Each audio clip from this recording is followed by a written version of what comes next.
Alright, so we all know that Tracer has consistently been one of the strongest characters in all of Overwatch's history. You can see why she's been meta for years and why she's consistently being played in the top ranks, which is exactly why you should join the Legion.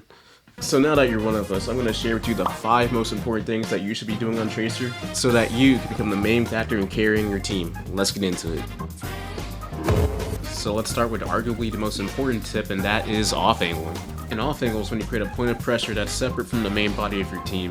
An example of this will be shooting the enemy from behind, or from the side, or from above, while they're trying to deal with your team who's in front of them. And this is where Tracer really shines. As Tracer, you want to abuse these off-angles.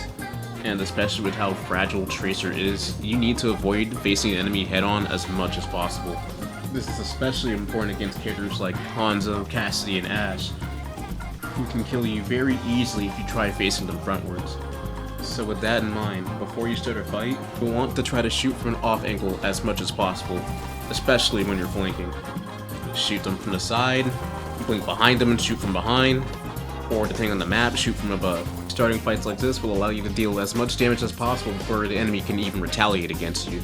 Doing this will give you a massive advantage during 1v1s and picking off weak members that are separate from your team. It's even better if that person is also already weak.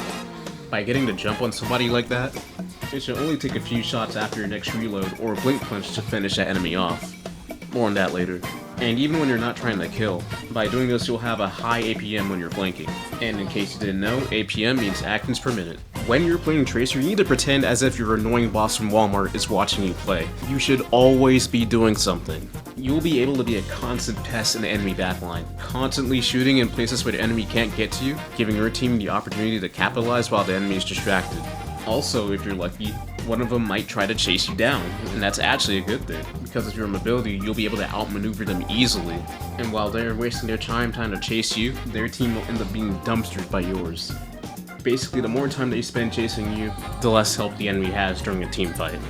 Like, I have so many matches of someone throwing their game trying to chase me when their team needs them most, and that just really shows how much value you can get by distracting the enemy as Tracer, even if you're not getting kills at the moment. But as long as you go for off angles when you're fighting, you'll be able to be a constant threat, especially to their backline. That's extremely difficult to deal with, and trust me, you'll get so many hate messages from people that are salty that they can't kill you. Moving on to tip 2, we're going to talk about blink punching. Blink punching is really easy. All you gotta do is blink and melee at the same time in order to do a blink punch. This is Tracer's best tool for taking down enemies that are already extremely weak. Usually when playing Tracer, you'll get someone extremely low with your pulse pistols to the point where they're just barely alive.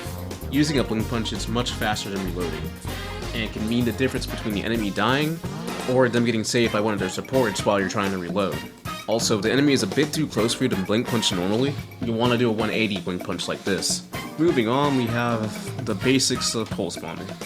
So the secret to landing more pulse bombs is to predict where the enemy is going to move. People tend to strafe left and right predictably, and this is very easy to pick up on.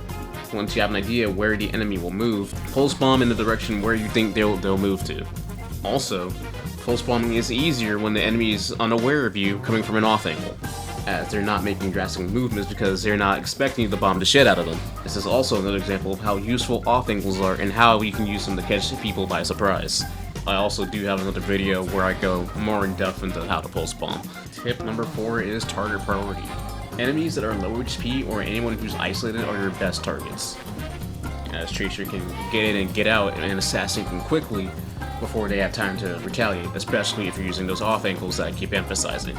Supports are also your ideal targets. Besides killing them, the second best thing to do is to make them waste cooldowns. Making supports waste their cooldowns on you brings so much value to your team.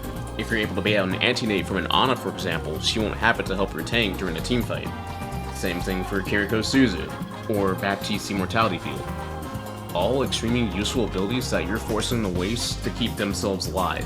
You will be doing your team a huge favor by forcing cooldowns from an enemy team, which could mean the difference in them winning the team fight or not. On top of baiting out cooldowns, the supports wasting time trying to deal with you distracts them from healing their team, which your team can easily capitalize on.